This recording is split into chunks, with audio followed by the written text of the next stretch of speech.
Donc, on commence par suivre les étapes, qu'on les connaît. On a déjà proposé que la première étape, c'est factoriser forcément par a. Donc, voilà alors, x2 moins 4x plus 3, c'est la forme développée qui est sous la forme ax2 plus bx plus c. Qui joue le rôle de a là? 1. Notre objectif, c'est faire apparaître. Pourquoi on factorise forcément par a? Autre, c'est que pour faire apparaître a facteur de quelque chose. Mon objectif, c'est faire apparaître x au carré. Laissez x au carré. Talla. Je vais vous donner une remarque là. Ok? Alors, supposons je vous donne x au carré plus 4x, ok, plus 4. Est-ce que cette écriture est une identité remarquable? Donc, comment on vérifie si une expression du second degré qui est sous forme développée une identité remarquable? On dit x au carré semble être a au carré et 4 semble être b au carré. Vous connaissez ça de la classe de quatrième. Donc, a n'est autre que x et b n'est autre que 2. On calcule 2ab, qu'est-ce qu'on trouve? Que c'est égal à 4x. Voilà alors l'identité remarquable. Donc c'est x plus 2, le tout au carré. Tandis que là, regardez, c'est x2 moins 4x plus 3. Si je suppose que x au carré c'est a au carré, يعني a c'est égal à x.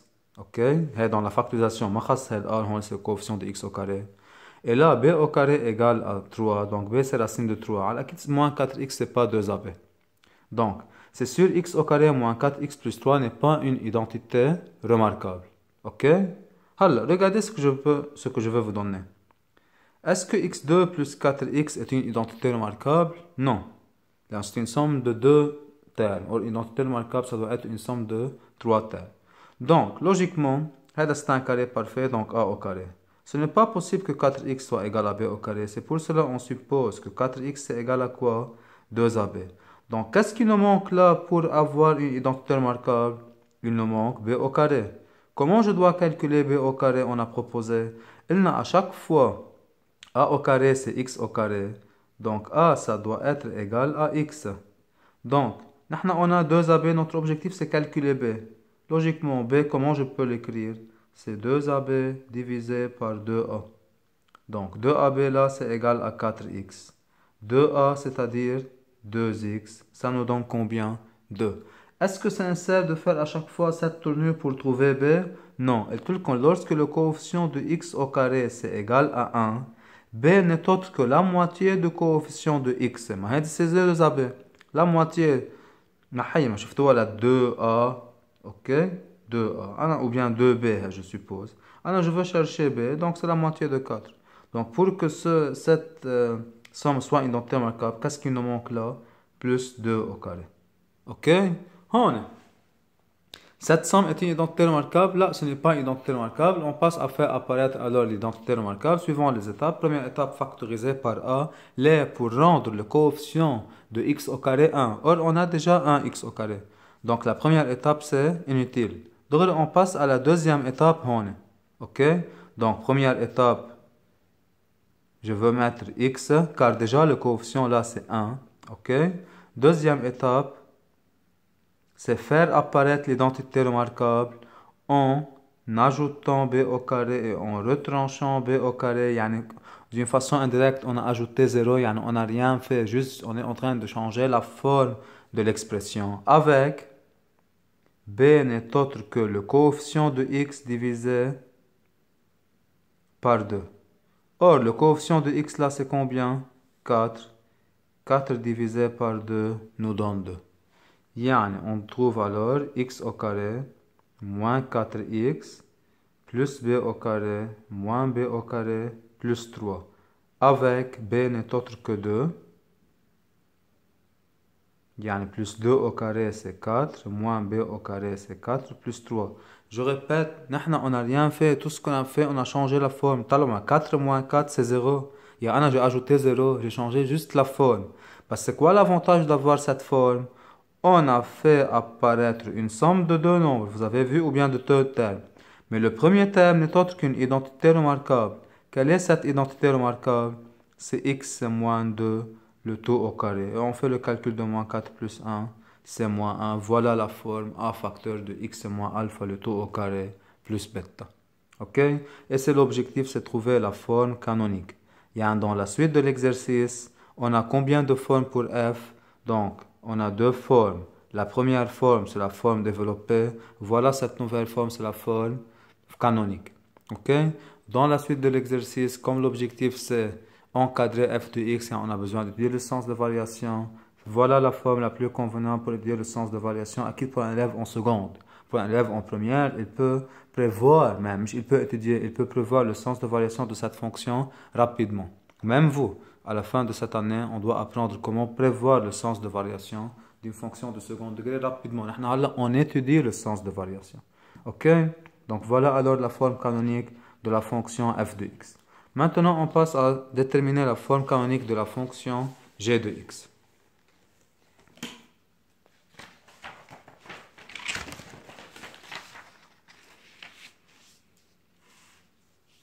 Donc, g de x c'est égal moins 3x au carré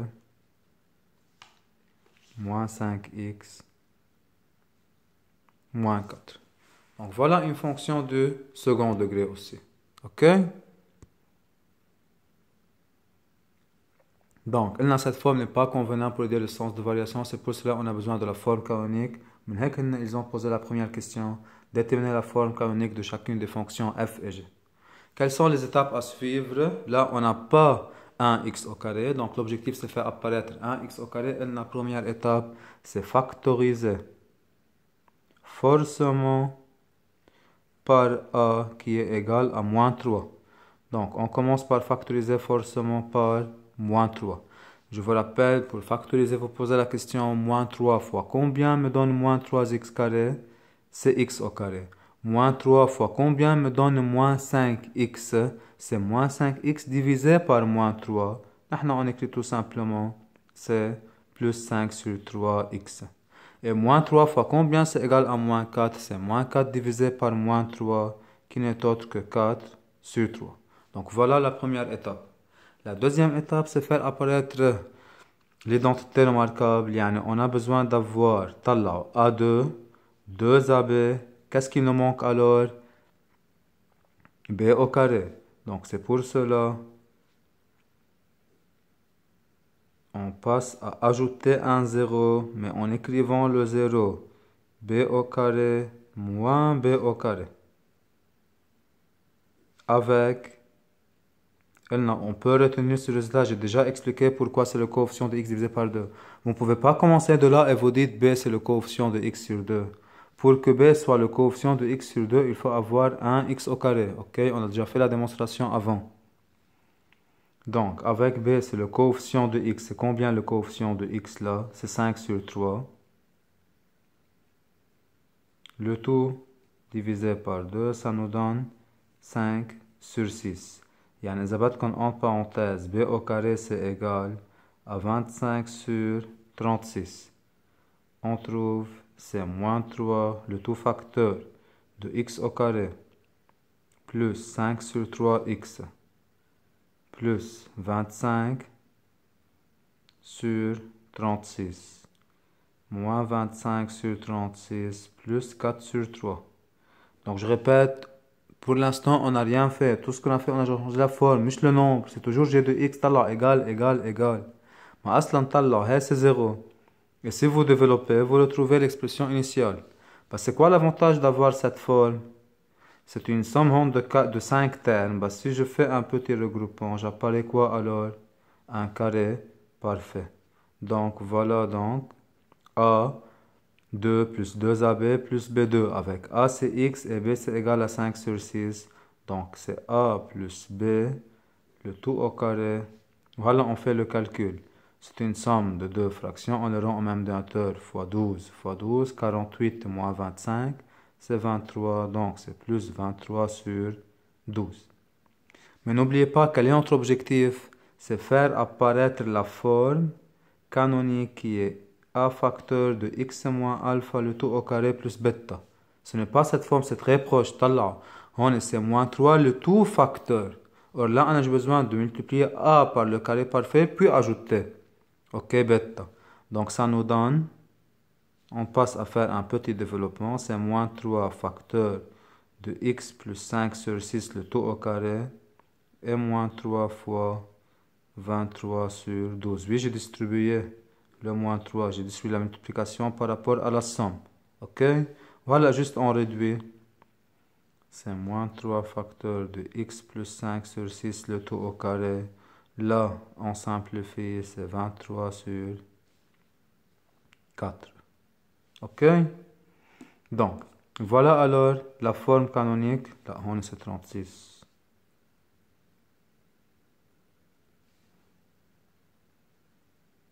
Voilà, ça devient 12. Ok? Donc, voilà alors la forme canonique de la fonction g de x. Bien, dans la suite de l'exercice, quand même, on a deux formes pour g de x. La première forme développée, on a toutes ces formes, on n'a pas besoin. Et la dernière forme, c'est la forme canonique. Ok? Donc, c'était la première partie, trouver la forme canonique. Je répète, cette forme, c'est convenable pour étudier le sens de variation. C'est pour cela, dans la question petit b, on a étudié le sens de variation de f sur l'intervalle moins l'infini de sens de variation de f sur l'intervalle moins l'infini de. Donc, je vous rappelle, f de x,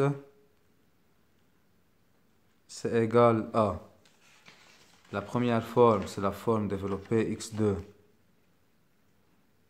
moins 4x plus 3. La deuxième forme, c'est la forme canonique x moins 2 le tout au carré moins 1. Et là, à chaque fois, il demande de dire le sens de variation. On prend deux réels quelconques sur l'intervalle donné, soit x1, x2, deux réels appartenant à l'intervalle moins l'infini 2 avec x1 plus petit que x2 et on passe à comparer f de x1 et f de x2. Soit en étudiant le signe de la différence, soit suivant un encadrement, parce que c'est plus simple de faire un encadrement, oui. Donc, on doit commencer par un encadrement. Et là, pour bien commencer par un encadrement, on note tous les nombres de l'intervalle moins l'infini 2 et les deux réels x1, x2 sont sur cet intervalle de façon que x1 c'est avant x2 qui est alors avant 2. Donc, on a x1 avant x2 qui est plus petit et égal à 2. Voilà, on doit suivre les étapes à suivre pour faire apparaître f de x1. Quelle forme il faut prendre? Il faut prendre la forme canonique, oui. Donc, en prenant la forme canonique, qu'est-ce qu'on doit avoir? Pas brillant. F de x1, c'est x1 moins 2, le tout au carré, moins 1. Pour faire un encadrement, on suit les priorités de calcul. Priorité de calcul pour les parenthèses, donc on commence par retrancher 2. Or, retrancher, ajouter moins 2, ne change pas l'ordre de l'inégalité. Et 2 moins 2 nous donne 0.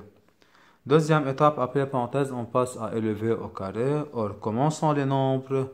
Les nombres sont plus petits ou égal à 0. Comme les nombres sont négatifs, ils sont rangés dans l'ordre contraire de leur carré. Talla. Moins 4, c'est plus petit que moins 3. Mais 16, c'est supérieur à 9. Pourquoi? Vous êtes des élèves qui font le bac français. Vous pouvez comprendre qu'on change l'ordre car la fonction f de x égale à x carré est décroissante sur moins l'infini 0. Ok? Parce qu'un élève qui fait le bac libanais, il sait tout simplement deux nombres négatifs sont rangés dans l'ordre contraire de leur carré sans démonstration. Ok? Donc, votre démonstration c'est basé sur le sens de variation de la fonction x carré. Donc, comme les nombres sont négatifs, donc vous avez vu l'importance de commencer par le 2. Supposons on a commencé là de faire l'étude sur l'intervalle moins l'infini 5. 5 moins 2 c'est 3. Les nombres sont inférieurs à 3. C'est quoi le signe de chacun de ces nombres? On ne sait pas. Mais il faut bien savoir commencer l'étude. Parce que vous n'êtes pas responsable de prendre l'intervalle. Mais ils ont proposé de prendre l'intervalle moins l'infini 2. Ok? Donc là, on passe à comparer les carrés. Comme les nombres sont négatifs, ils sont rangés dans l'ordre contraire de leur carré. Maintenant, sur les nombres seront positifs. Voilà, il ne reste que ajouter moins 1. Or, ajouter un nombre ne change pas l'ordre de l'inégalité. À la fin, on trouve que f de x1 c'est supérieur à f de x2 qui est supérieur à moins 1. On a avancé de x1 vers x2. On a remarqué que l'image de x1 c'est supérieur à l'image de x2. Et on est dans ce cas-là. On a avancé de x1 vers x2. L'image de x1 c'est supérieur à l'image de x2. Donc la fonction c'est alors décroissante. Implique f est décroissante sur moins l'infini 2. Ok? Alors, il nous demande de dire le sens de variation de f sur 2 plus l'infini. Vous faites la même étude, parce que là, on va trouver que les nombres sont positifs. Donc, lorsque vous comparez les carrés, ils ne vont changer pas l'ordre de l'inégalité. Donc, à la fin, vous trouvez, ok, je veux dire de même. On trouve que f est croissante sur l'intervalle moins l'infini 2. Ok? Résumé de ce qu'on a fait. À chaque fois que vous étudiez le sens de variation, vous résumez ce que vous avez fait. Ok? Donc, résumé. On résume ce qu'on a fait. On résume par un tableau de variation. Le domaine de f, c'est moins l'infini plus l'infini. F de x, elle admet deux sens de variation. Elle est décroissante sur l'intervalle moins l'infini 2. Elle est croissante sur l'intervalle 2 plus l'infini. Voilà le tableau de variation de f.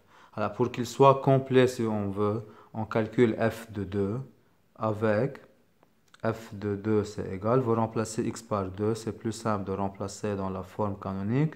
Vous trouvez que c'est égal à moins 1. Haïda le nombre moins 1 qu'on a trouvé là. On a dit que f de x1 c'est plus grand que f de x2 qui est plus grand égal à moins 1. Et vous comprenez, toutes les images de x par la fonction f de x, toutes les images f de x commençant supérieures ou égales à moins 1. Ok? Voilà, on passe à la question D. Avant de dire le sens de variation de la fonction g, c'est l'objectif de l'exercice. Il nous demande d'encadrer f de x pour x compris entre moins 5 et 1. Alors, ce que j'ai remarqué en corrigeant votre devoir, ok, que la majorité parmi vous ont bien encadré f de x par la technique d'encadrement. Ils ont commencé par x compris entre moins 5 et 1. Et ils ont commencé. Pour faire apparaître f de x, on commence par retrancher 2. Donc, on ne change pas l'ordre de l'inégalité. Là, c'est x et moins 2.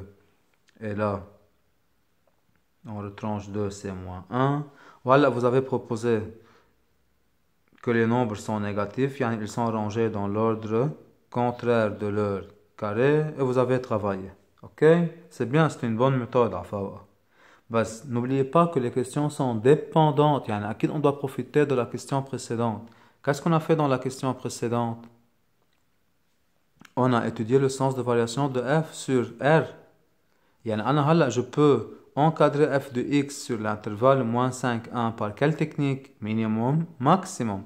Et c'est une bonne méthode parce que je préfère de dire comme x est compris entre moins 5 et 1, alors f de x est entre le minimum de f sur l'intervalle moins 5, 1 et le maximum de f sur l'intervalle moins 5, 1. Ok? Donc, f de x, c'est alors, voilà le nombre moins 5, voilà le nombre 1. L'image de moins 5, pour trouver l'image de moins 5, on remplace x par moins 5. On trouve moins 5, moins 2, moins 7, le tout au carré, 49. Moins 1, c'est 48. Et là, l'image de 1, c'est 1 moins 2, moins 1, le tout au carré. 1 moins 1, c'est 0. Donc, le minimum de f juste sur cet intervalle de moins 5 jusqu'à 1. La plus petite image, c'est combien? C'est f de 1. La plus grande image, c'est f de moins 5. Conclusion, f de x est compris alors entre 0 et 48.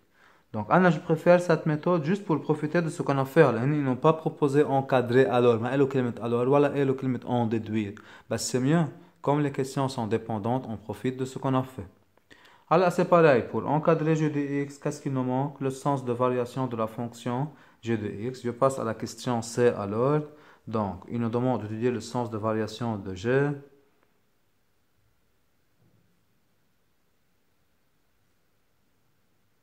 Sur l'intervalle moins l'infini, moins 5 sur 6.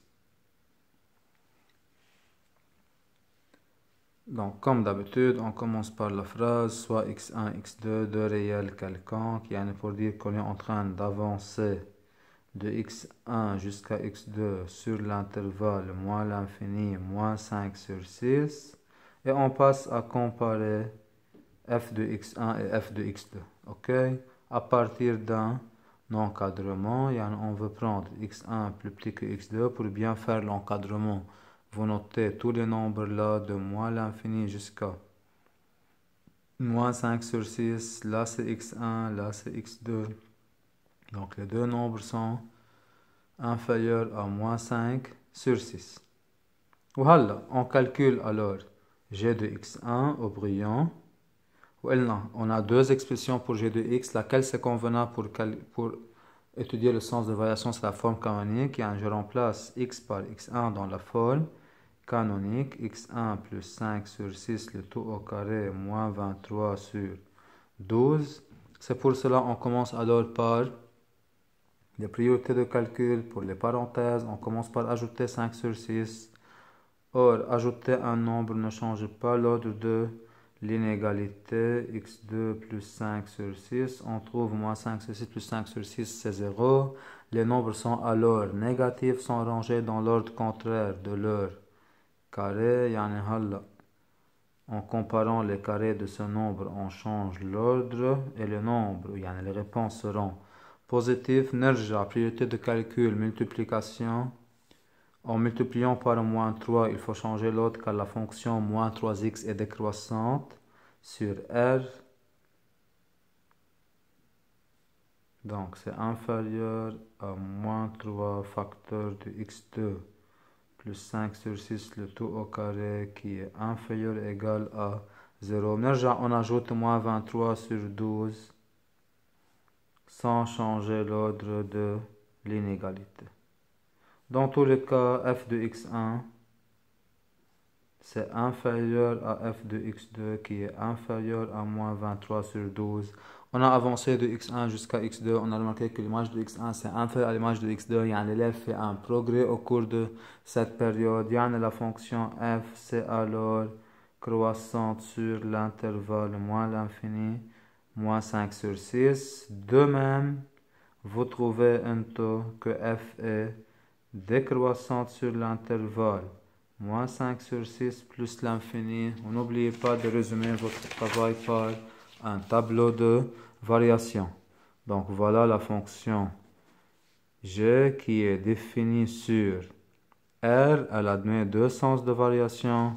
Au début, elle est croissante. Birja suivi d'une variation décroissante. Elle est croissante sur l'intervalle moins l'infini, moins 5 sur 6. Ok? Où là, ce nombre n'est autre que f de moins 5 sur 6 qui doit être égal à moins 23 sur 12. Ok? Alors, on passe à la question E. Encadré alors, g de x pour x est compris entre moins 3 et 2. On a x est compris entre moins 3 et 2. Il nous demande alors d'encadrer g de x.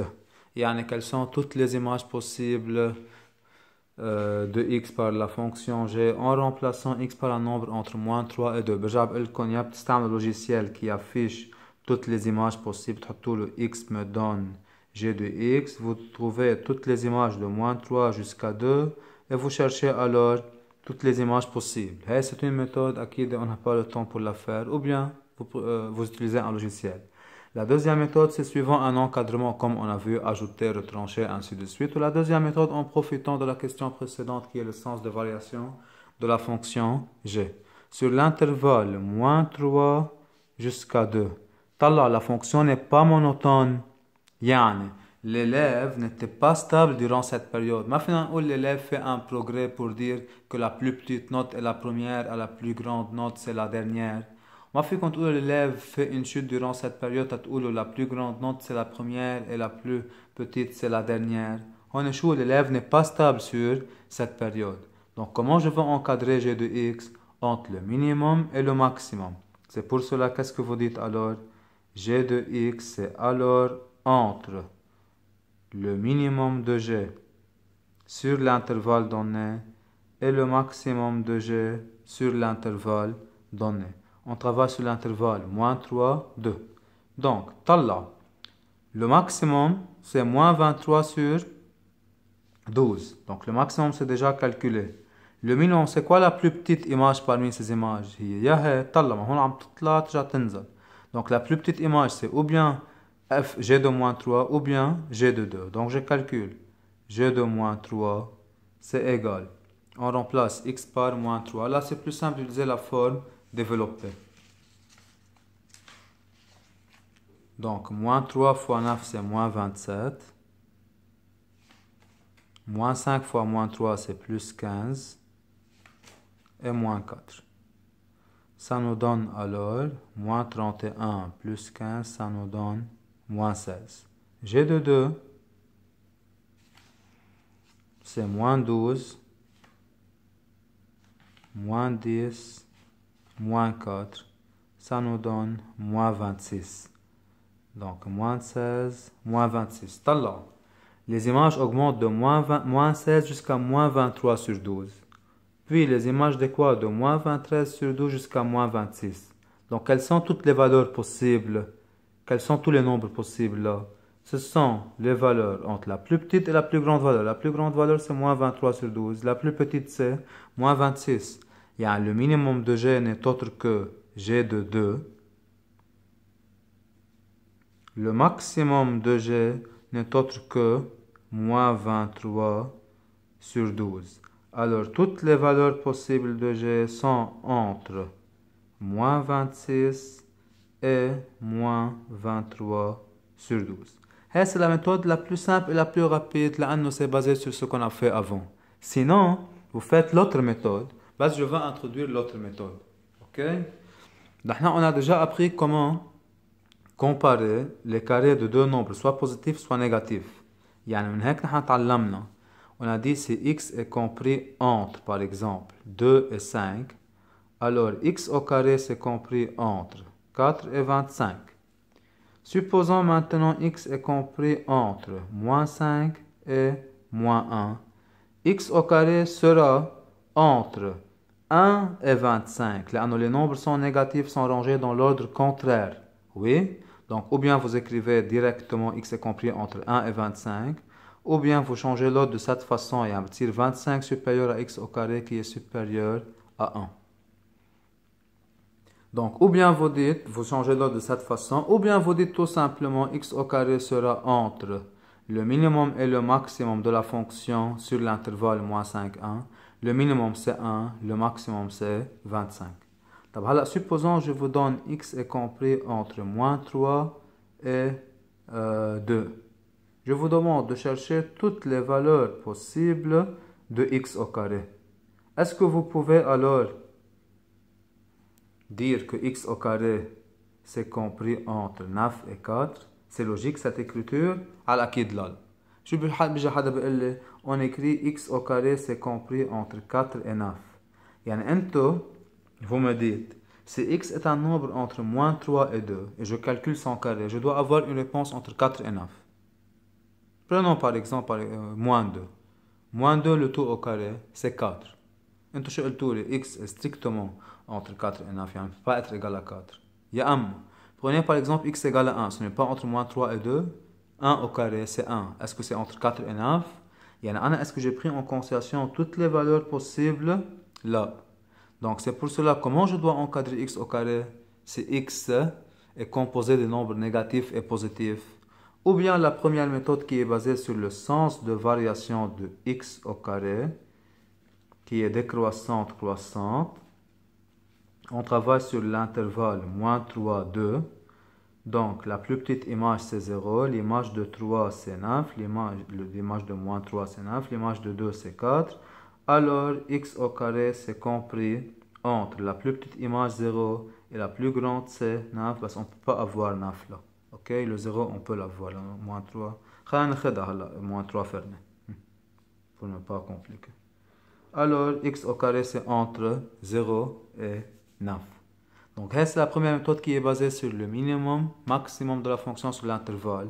Mais il y a une autre méthode, regardez, qui consiste à partager l'intervalle en deux intervalles, là où la fonction est monotone. Or, x au carré est monotone sur moins l'infini 0, et elle est monotone sur 0 plus l'infini. Lorsque je vous demande d'encadrer x au carré, et vous avez x, c'est entre moins 3 et 2, que faites-vous? Vous dites x est compris entre moins 3 et 2. C'est la même chose que x c'est négatif et entre moins 3 et 2, entre moins 3 et 0. Ou bien x c'est positif, x c'est compris entre 0 et 2. Ok? Voilà, vous encadrez x au carré. Comme les nombres sont négatifs, x au carré est rangé dans l'ordre contraire. Comme les nombres sont positifs, alors x au carré est rangé dans le même ordre. Quelles sont toutes les valeurs possibles de x au carré? Ce sont tous les nombres de 0 jusqu'à 4 ou bien de 0 jusqu'à 9. Conclusion, x au carré c'est compris entre 0 et 9. Je ne sais pas, c'est à vous de choisir une parmi les deux méthodes pour encadrer x au carré dans le cas où x est composé de nombres négatifs ou positifs. Ok? Donc, soit vous séparez l'intervalle en deux intervalles, vous faites deux études, soit vous étudiez le sens de variation de x au carré, on connaît déjà le sens de variation de x au carré, et vous encadrez entre le minimum et le maximum. Je préfère la technique du minimum maximum, c'est la plus simple. Ok? Qu'il encadrer à trouver toutes les images possibles, c'est entre le minimum et le maximum. Je peux le trouver, par exemple, ou bien encadrer le nombre d'individus atteints par le virus corona entre le 5e jour et le 10e jour de l'étude. Ok? Je peux نجيب le nombre minimal durant cette période, supposons c'était 7 ou bien 8 personnes. Ok, on trouve le nombre maximum durant la période. Supposons c'était 60 personnes. Alors le nombre d'individus atteints par corona durant cette période, c'était entre 7 et 60. Ok, vous êtes tous d'accord comment encadrer alors des images? Je préfère la technique du minimum maximum. Pour appliquer cette technique, il faut connaître quoi? Le sens de variation. Sinon, vous appliquez les méthodes d'encadrement qu'on les connaît, mais qu'on ce truc. Lorsque x est compris de nombres négatifs ou positifs et vous êtes obligé d'encadrer les carrés, vous êtes obligé alors de séparer les négatifs des positifs. C'est comme on a fait l'étude sur deux intervalles là où la fonction est monotone. Ok? Alors, il nous reste la dernière partie, c'est une révision pour vous, juste pour apprendre à choisir la forme la plus convenable d'une fonction. Il nous demande de résoudre maintenant des inéquations. Donc, là, il nous demande de résoudre f de x plus grand que 0. Donc, comme il nous demande de résoudre f de x plus grand que 0, c'est une inéquation. On termine la résolution d'une équation par étudier le signe de la fonction. Ok, à condition que le second membre soit nul. Comme le second membre c'est nul, qu'est-ce qu'on dit alors? Étudions alors le signe de f de x. À la ligne, f de x c'est égal à x au carré moins 4x plus 3. Est-ce que cette forme c'est convenable pour dire le signe? C'est sûr non. C'est la forme développée, on n'a pas un cas particulier. Donc, à quelle forme?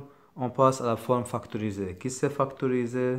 On ne sait pas faire la factorisation car on n'a pas un facteur commun. Qu'est-ce qu'il faut avoir? Une indication. C'est où l'indication? C'est avec la forme canonique.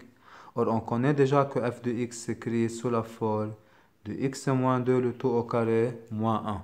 Est-ce que cette forme c'est convenable pour factoriser? Oui, la 1 c'est une différence de 2 carrés. Donc, c'est x moins 2 moins 1 facteur de x moins 2 plus 1. Donc, c'est x moins 3 le tout facteur de x moins 1. Voilà, on suit les étapes. Le domaine, c'est R. Les racines de f de x sont 3 et 1.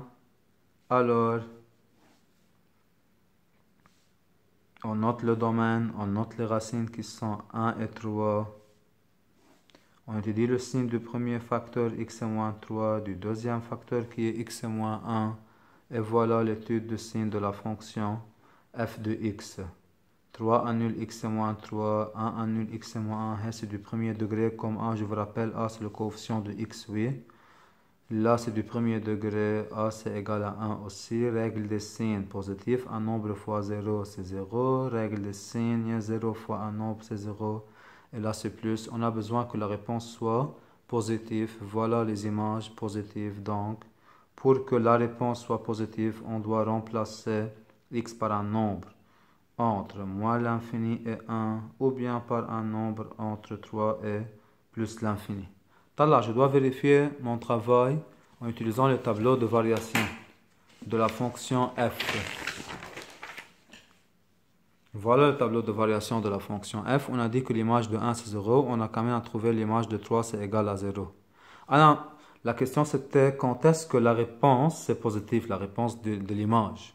Donc, quand est-ce que l'image c'est positive? Là, l'image c'est positive. Là, toutes les images sont supérieures à 0. Et toutes ces images-là sont positives. Parce que la question par quoi je veux remplacer x pour que la réponse soit positive, c'est ou bien par un nombre entre moins l'infini et 1, ou bien par un nombre entre 3 et plus l'infini. Ok? On passe à la deuxième équation à résoudre, c'est résoudre g de x plus grand que 0.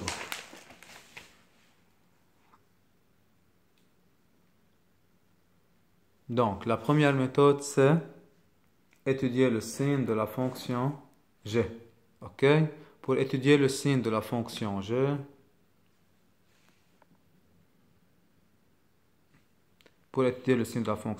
on souhaite d'avoir la forme la plus convenable pour étudier le signe. Donc, étudions le signe de g avec g de x c'est égal. Soit vous prenez la forme développée qui n'est pas convenable pour le signe, on passe à la forme canonique. Est-ce que cette forme c'est convenable pour étudier le signe? Oui. Pourquoi c'est oui?